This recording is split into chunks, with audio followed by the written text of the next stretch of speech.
أعوذ بالله من الشيطان الرجيم بسم الله الرحمن الرحيم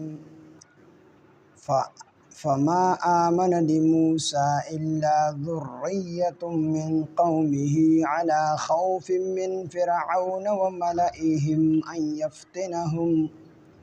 وإن فرعون لعال في الأرض وإنه لمن المسرفين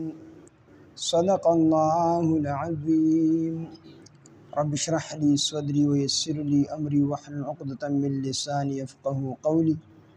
رب زدني علما سبحانك لا علم لنا إلا ما علمتنا إنك أنت العليم الحكيم.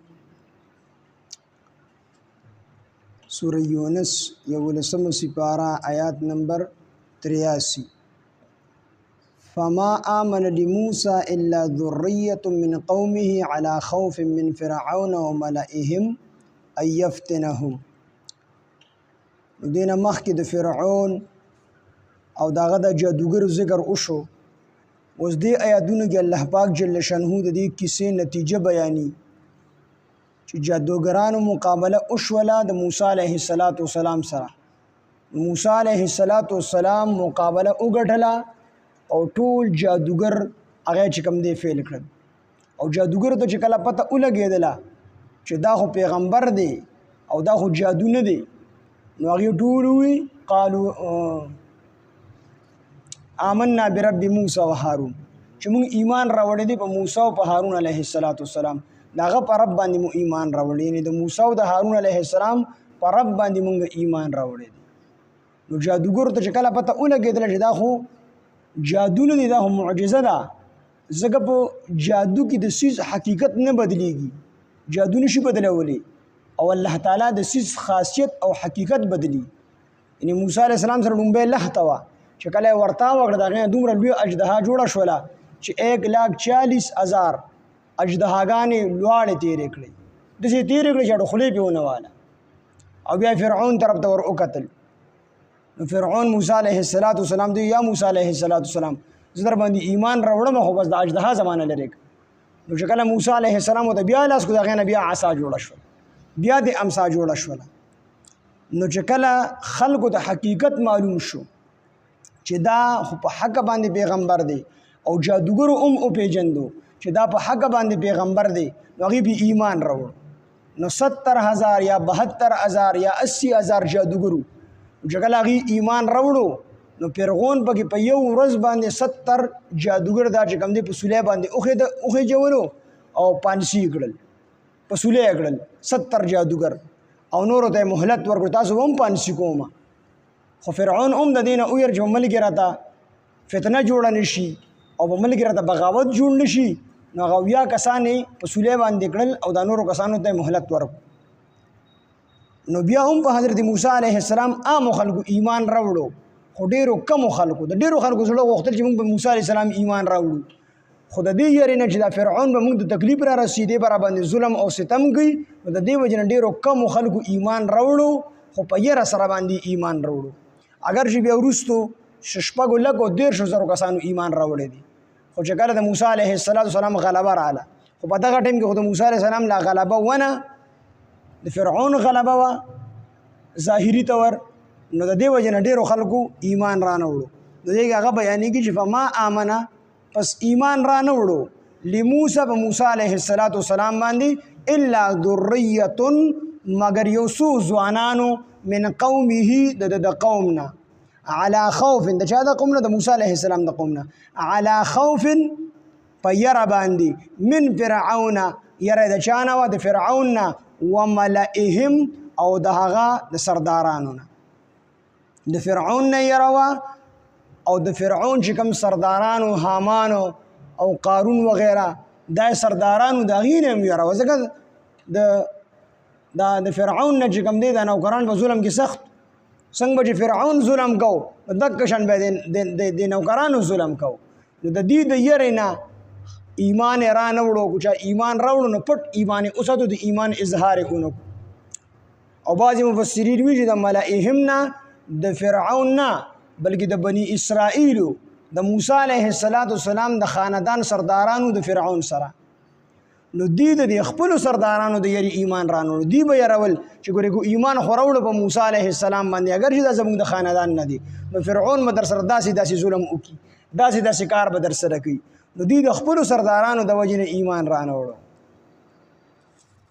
فما آمنا پس ایمان رانوړو لموسی به موسی علیه السلام باندې الا ذریه مگر یوسو ځوانانو ایمان راوړو من قومه د قومنا د موسی علیه السلام د قومنا علی خوف خو په یره باندې ایمان راوړو من فرعون د فرعون د یرینا وملئهم او د سردارانو د یرینا ایفتنهم دا چې په فتنه کې وانه چی دوی لرا دی د فتنې نه یریدل چې موږ باندې ظلم او ستم اونګي چې په فتنه کې وانه شي په فتنه کې موږ مبتلا نه کی نو د دیو د وجنه د دې ځوانانو د ایمان اظهار اونګو وان فرعون او بشک فرعون لعال ډیر اوچتو زورورو فی الارض بزمکه کې وانه بشک هغه لمن المسرفین د حد نه تیریدونکو نو وقال موسی او فرمایل موسی علیہ السلام یا قوم ای زما قومه ان کنتم آمنتم کچر تاسو ایمان راوړی وی بالله په الله تعالی باندې فعليه توکلوا نو هم خاص باغ باندې توکل وکئ ان کنتم مسلمین کچر تاسو فرمان برداری موسی علیہ السلام خلکو ته وی کو تاسو ایمان راوړی په الله تعالی باندې په حقیقت کې په هغه الله باندې توکل وکئ هغه بس تاسو د لپاره کافی شي فقالوا دې ځوانان وویل علی الله په الله تعالی خاص په الله تعالی باندې توکلنا زمون توکل له ربنا چې رب زمون دی لا تجعلنا توکل ربنا ای رب زمونگا فقالوا بیویل علی الله توکلنا خاص په الله تعالی باندې زمون توکل له ربنا ای رب زمونگا دلته دعا کړی دا چې لا تجعلنا تمونگا مگرزوی فتنة یو ازمیخ مونږ ازمیخ مګرځای څه مطلب داو چې مونږ دومره غریبانان او دومره کمزوري کایمو چې دا فرعون او دا خلک مونږ ته ګوري او دا دلیل نشي په دې خبره باندې شرک کو چې دی په حق باندې دی دوره غریبانان دی دوره کمزوري نو دی بیا زمونږ د بے وسینا غلطه پیدا اخلي مونږ نور ظلمونه کوي او خلکو ته دا دلیل کی پیش کی چې کو دا په حق باندې او د دې سره الله تعالی ملګری وي د دې مدد به نه وکړي دلته کې دی دعا وکړه ربنا ای رب زمونږه لا تجعلنا مګرځه فتنه ازمیخ لقوم الظالمین ده قوم د برج ظالمان دي ونجنا او مونږ ته نجات راکې برحمتک په خپل رحمت سره من القوم الكافرین د قوم د کافرانو واوحینا الله تعالی مونږ وحی وکړه الی موسی علیه السلام دا واخیه او د غرور هارون علیه السلام ته ان تبوء دا چې تاسو جوړه کړئ لقومکما د خپل قوم د پاره بمصر په مصر کې بیوتن کورونه وجعلوا او جوړ کړئ بیوتکم خپل کورونه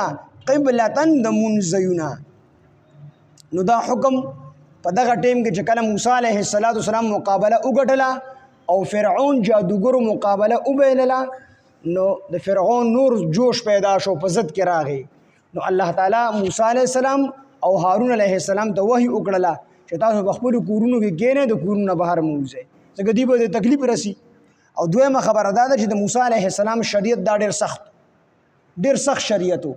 د موسی علیه السلام د قوم توبه به الله کې قبلېدله تر څو به چې هغه قتل شوی چې قتل به شو توبه به قبول شوله د موسی علیه السلام په شریعت کې دا و چې جامه باندې به جامه پلیت شوله نو کوم ځای به چې پلیت شو هغه به کټ کو او داغي مونږ دا به د جمعات د خاص عبادتګانه علاوه بل ځای کې نه قبلېدو او توبه به بغیر د ګناه نه چې کوم دی دا د قتل نه قبلېدله دین موسوي چې دې کې سختی و ډېره زیاته خو دې ته چې دا حکم شوی دی چې تاسو په خپلو کورونه په مصر ښار کې خپل کورونه جوړ کړئ او دا خپل کورونه بیا قبلتن د عبادت ځایونه جوړ کړئ نو د موسی علیه السلام د قوم چې کومه خاصه وه د هغې نه علاوه بل ځای کې بیا مونږ نه قبلېدو چې زمونږ دي اسلام خصوصیت دی چې پاک ځای وي زمونږ مونځ پکې کېږي موسوي کې به خاص عبادتګاه ته تلو هلته کې به یې مونځ کوو. دلته کې چې دا حکم دی دا عارضي طور حکم موسی علیه السلام او هارون علیه السلام ته بس دغه ټیم کې عارضي طور حکم مستقل حکم نه و. مستقل حکم هم دک کوو چې تاسو په خاص عبادتګاه کې مونځ کوئ. خو فرعون ډېر په جوش کې و او ډېر په ضد کې راغلی و او د چې کوم سرداران هم په ضد کې راغلي وو ملامت وو. نو الله تعالی چې کوم دی عارضي طور دی د حکم وکړو چې تاسو په خپلو کورونه جوړ کړئ په دې کورونو کې خپل مونځونه کوئ خپل عبادت کوئ. دوه مونځونه چې کوم دی دا د موسی علیه السلام په قوم باندې فرض وو. واوحینا مونږ وحی وکړل الی موسی علیه السلام ته و اخیه او د هغه ورور ته ان تبوأ دا چې تاسو جوړ کړئ لقومکما د خپل قوم دپاره بمصر په مصر ښار کې بیوتن کورونه وجعلوا او تاسو وګرځوئ بیوتکم خپل کورونه قبلتن د مونځونه واقیموا الصلاة او قیم کې مونځ وبشر المؤمنین او زیر د مؤمنانو دپاره. فما آمن لموسی پس ایمان رانوړو به موسی علیه السلام باندې الا ذریة مگر یو څو ځوانانو من قومه د قوم نه علی خوف په ویره باندې من فرعون د فرعون او ملئهم او د دوی د سردارانو نه ان یفتنهم دا چې فتنه کې وانه چې دوی لره وان فرعون بشک فرعون لعال ډیر اوچت و لعال